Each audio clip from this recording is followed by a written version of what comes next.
जी हाँ दोस्तों, yes smart career पर मैं आप सभी लोगों का स्वागत करता हूँ।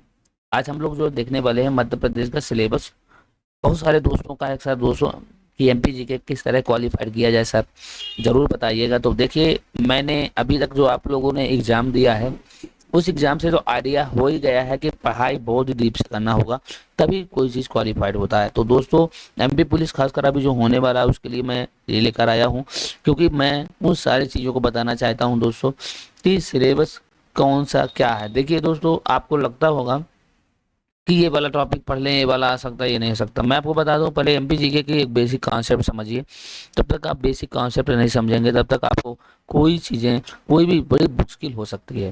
क्योंकि देखिए, आप लोग मैथ में अच्छा स्कोर कर लेंगे, इंग्लिश में अच्छा स्कोर कर लेंगे, रीजनिंग में अच्छा स्कोर हो जाता है, लेकिन जब जीके की स्थितियाँ आती है तो जीके की स्थितियाँ आपसे बिल्कुल अच्छा से नहीं हो पाता, जिससे आप फेल हो जाते हैं, उसमें अच्छे से स्कोरिंग नहीं हो पाता।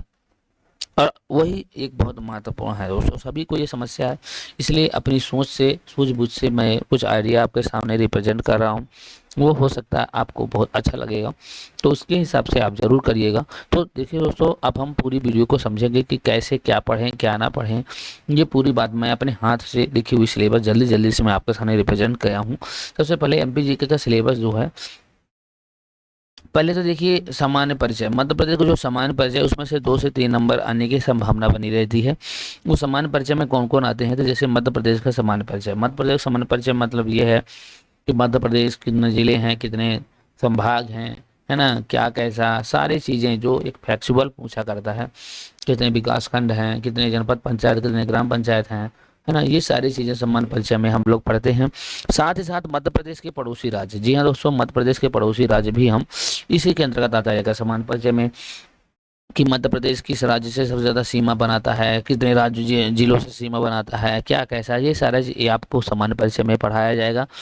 साथ ही साथ मध्य प्रदेश का पुनर्गठन एवं संभाग, कि मध्य प्रदेश कैसे आया, मध्य प्रदेश का विकास कैसे हुआ, मध्य प्रदेश का अस्तित्व कैसे बना, ये सारा चीजें हम मध्य सामान्य परिचय में अंतर्गत पढ़ते हैं दोस्तों। अब यहाँ के देखो, जब आप मध्य प्रदेश की थोड़ी बहुत जानकारी लेंगे तो आपके मन में जिज्ञासा होगा कि मध्य प्रदेश है, जैसे आपने अभी बताया कि भैया ये मध्य प्रदेश है, तो मध्य प्रदेश कैसा है, वो आकार में कैसा दिखता है, उसका मैप कैसा होगा।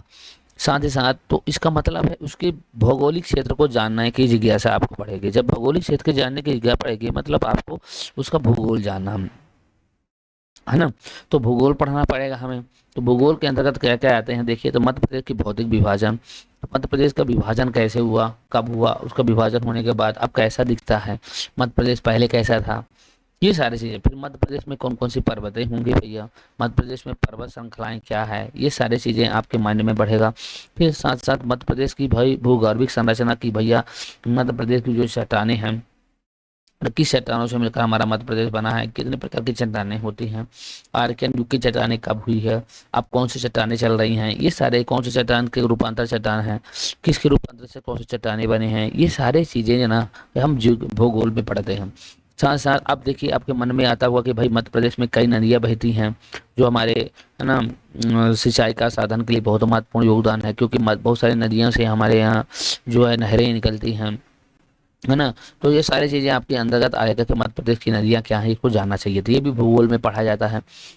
मध्य प्रदेश की बांध परियोजनाएं, ये सारा भूगोल में ही पढ़ा जाता है। मध्य प्रदेश की जलप्रपात, ये सब भूगोल में ही हम पढ़ा देते हैं, ठीक है। अब आपके मन में आ जाएगा सर मध्य प्रदेश की झीलें और तालाब, ये भी उसी के अंतर्गत सब आ जाएगा, सिंचाई के अंतर्गत। मध्य प्रदेश की मिट्टियाँ भी पढ़ेंगे, मध्य प्रदेश की कृषि पढ़ेंगे, मध्य प्रदेश में पशुधन कैसा क्या है उसका भी पढ़ेंगे, मध्य प्रदेश में वन संसाधन कैसे हैं, मध्य प्रदेश का राष्ट्रीय उद्यान एवं वन्य जीव अभयारण्य, ये सारा चीजें हम जो मैं चर्चा कर रहा हूँ दोस्तों, ये भूगोल के अंतर्गत आते हैं, ठीक है। मध्य प्रदेश के भूगोल, मध्य प्रदेश की जलवायु क्या है, मध्य प्रदेश की जनजाति एवं जनजाति का व्यक्तित्व क्या है। तो मेरी बात समझ गए आप, कि आपको क्या लग रहा है कि जितने सारे फैक्ट बनते हैं वो मध्य प्रदेश के अंदर के सारे जीके के अंतर्गत आते हैं।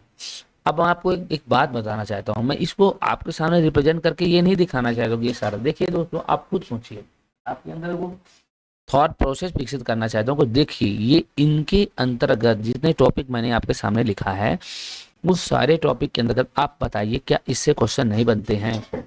बनते हैं ना, तो भैया क्यों पीछे हो। मैं कहता हूँ एमपीजी के अच्छे से पढ़ना होगा आपको। देखिए अब क्या और दिखा रहा हूँ, मध्य प्रदेश की अर्थव्यवस्था, ये जो ज्योग्राफी का भाग है, ये अर्थव्यवस्था क्या क्या हो सकता है बताइए। हमारे पास भारत की जो अर्थव्यवस्था है वो कैसे हो सकता है भैया, जब हमारे जो अर्थव्यवस्था जो है टैक्स से बनता है। टैक्स कहाँ से मिलेगा, सड़क से मिलेगा, रेल परिवहन से मिलेगा, वायु परिवहन, तो परिवहन से हमें मिलेगा, तो परिवहन भी से हमें कुछ ना कुछ मिलता है। आज हमारा आवागमन का साधन अच्छा हो जाएगा तो हम अच्छे से अपनी प्रोग्रेस बढ़ाएंगे, कमाइयाँ अच्छी होगी, पैसे अच्छे आएंगे, है ना। मध्य प्रदेश ऊर्जा संसाधन, फिर हमारे लिए भैया कुछ संसाधन चाहिए, ऊर्जा संसाधन हमें चाहिए। मध्य प्रदेश में खनिज संसाधन, है ना, इससे भी हमारा अर्थव्यवस्था मजबूत होता है। मध्य प्रदेश में उद्योग, मध्य प्रदेश में उद्योग पढ़ेंगे हम लोग, इसमें क्या पढ़ेंगे, उद्योग पढ़ेंगे। मध्य प्रदेश में उद्योग पढ़ेंगे। मध्य प्रदेश उद्योग के अंतर्गत मध्य प्रदेश की जीआई टैग, ये भी अच्छा होता है। जीआई टैग से हमें क्या होगा, अरे भैया जिसकी जीआई टैग जिसको मिल रहा है उसकी प्रसिद्धियां बढ़ेंगी, उससे विदेशों में उनकी मांग बढ़ेगी, तो हमारी अर्थव्यवस्था का प्रभाव करेगा कि नहीं करेगा, करेगा ना। राज्य की नीतियां योजना, हरे हमारे भारत में जो नीतियां चलती हैं, प्लानिंग चलती है, उनसे प्लानिंग कमीशन को देख करके लोग जो है हमारे यहाँ इन्वेस्ट करने आते हैं, कंपनियां लाते हैं बड़े बड़े, जिससे लोगों को रोजगार मिलता है।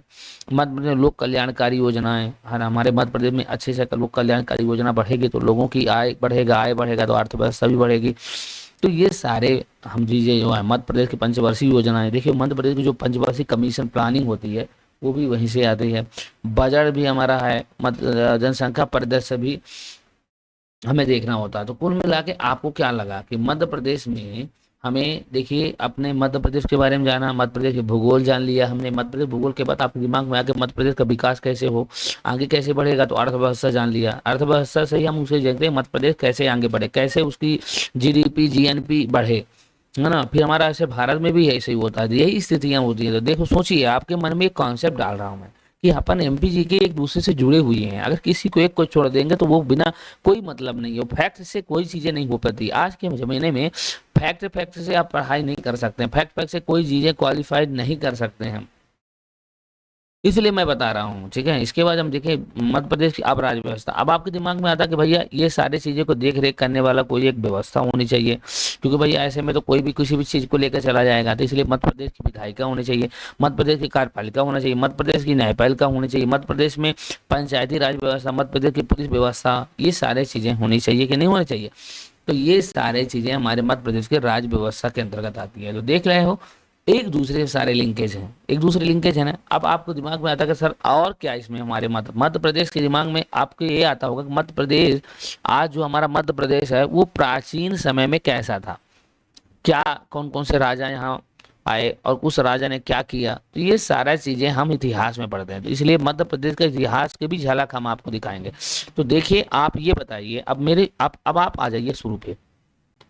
अब बताइए, मैं आपसे पूछ रहा हूँ, बताइए बेटा एमपी का सिलेबस क्या है।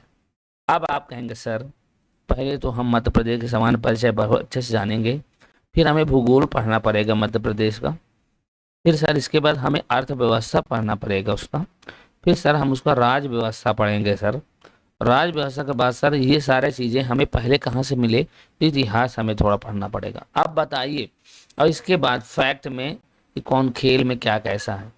अब बता दीजिए कि मध्य प्रदेश का क्या सिलेबस है। किसी से आप पूछेंगे क्या, बार बार नहीं पूछेंगे, क्योंकि एक बुरा कॉन्सेप्ट आपका बन गया है, ठीक है। अब हमारा कल की क्लास है लगातार इसमें मिलेगी, मेरी हैंड राइटिंग रहेगी भैया, मेरी हैंड राइटिंग थोड़ा सा अच्छा नहीं है, पर आपको समझाने की कोशिश करूंगा कि आपको पूरी तरह से क्लियर करा सकूं, ठीक है। अब हमारा नेक्स्ट वीडियो नेक्स्ट के लिए अपडेट करिएगा, जल्दी जल्दी वो मिल जाएगा, अपलोड हो जाएगा। टेक्निकल प्रॉब्लम रहती है, मेरी भी बहुत अच्छी व्यवस्था भी नहीं हो पाया है, इसलिए थोड़ा सा समय लगता है वीडियो मिलने में, लेकिन हाँ अच्छा मिलेगी, रेगुलर कोशिश करूँगा रेगुलर वीडियो आपको दे सकूँ। तब तक के लिए जय हिंद जय भारत।